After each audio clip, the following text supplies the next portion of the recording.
approaching the city of Bombay, the gateway to India. And the first view that comes to our attention is the gate itself, an admirable illustration of Great Britain's constructive influence. Bombay is the second largest city of India and one of the chief seaports of the Orient. It has a mixed population of over 1 million people, representing practically every race and creed in the world.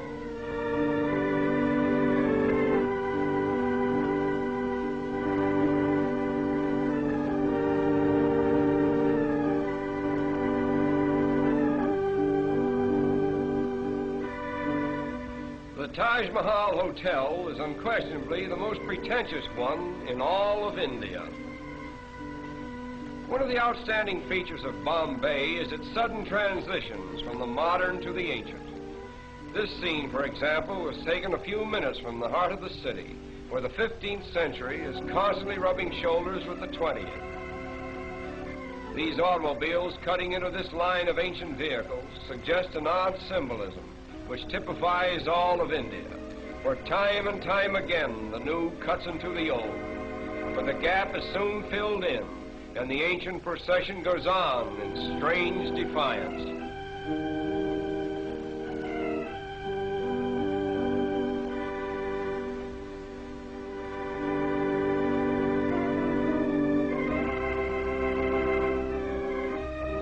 At the famous race course in Bombay, we are again transported into another world, where here is gathered representatives of every nationality, creed, and color. The course itself is considered to be the most picturesque, if not the finest in the Orient. We are particularly interested in the costumes worn by the Parsi women. The Parsis are the descendants of exiled Persians.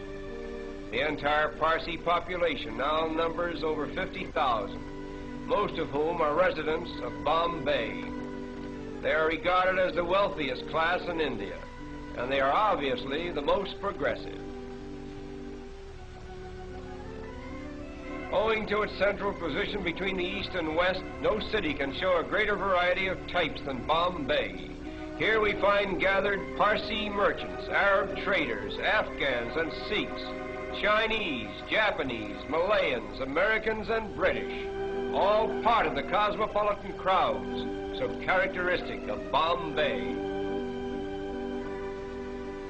Not far from the racetrack, we come upon an old Indian fakir with the cleverest little bird that we have ever seen.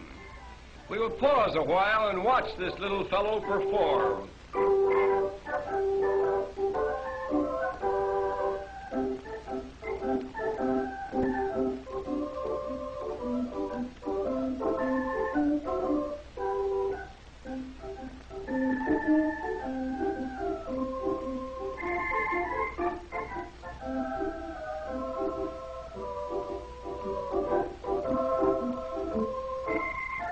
All this work is just to get a little seed that is lodged in a tiny bucket.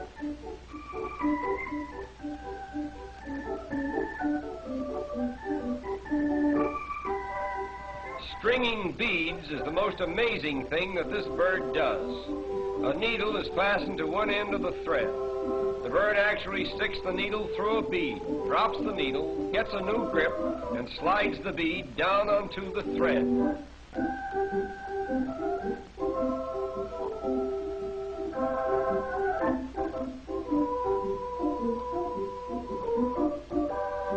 But there is much more to see, and our time is limited. So we will leave this little bird with his beads and continue on to a picturesque fishing village just a short distance from Bombay. This quaint little habitation seems to have no connection with the mainland, and life in general appears to be carried on quite apart from the outside world. All the people who live here are engaged in the fish industry, and as strange as it may seem, many of them are strict vegetarians and therefore will not eat fish of any kind.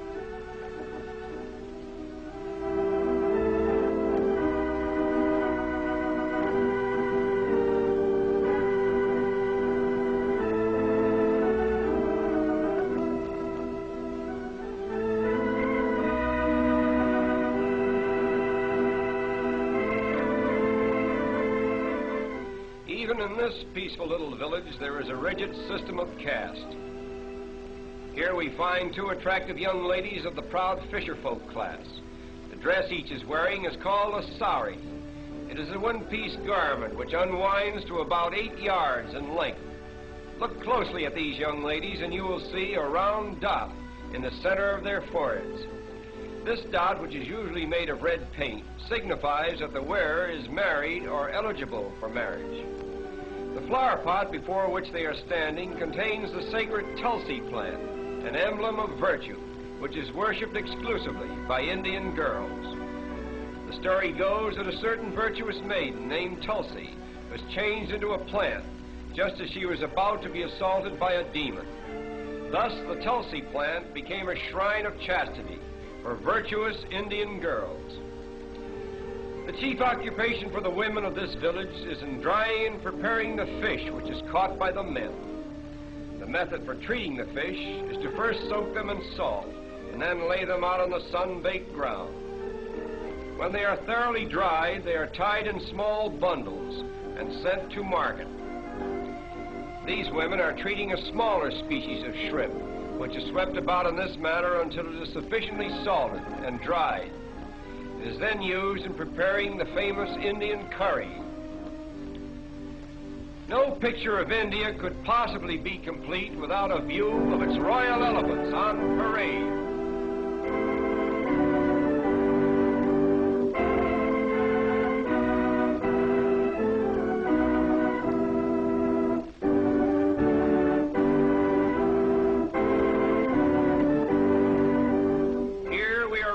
Of the wealth of India and the splendor of the days that used to be. This is just a rare and special occasion, staged by one of the wealthy Maharajas at a grand social event. The headpieces worn by these elephants are made of solid gold and are studded with magnificent jewels. But now our journey is coming to an end. We will take one last look at Bombay before we draw our visit to a close. To the observing tourist, this view is more than just a picture. It is Bombay, the gateway to India. Through it flows the commerce of an empire. Great commercial houses, stately public buildings, and educational institutions flank its broad thoroughfares. Railways converge here from every state in India, and steamship routes diverge to the ends of the earth. Such has been the first constructive imprint of Western civilization upon this much talked of and generally misunderstood country. And so our journey ends. We bid farewell to Bombay, the gateway to India.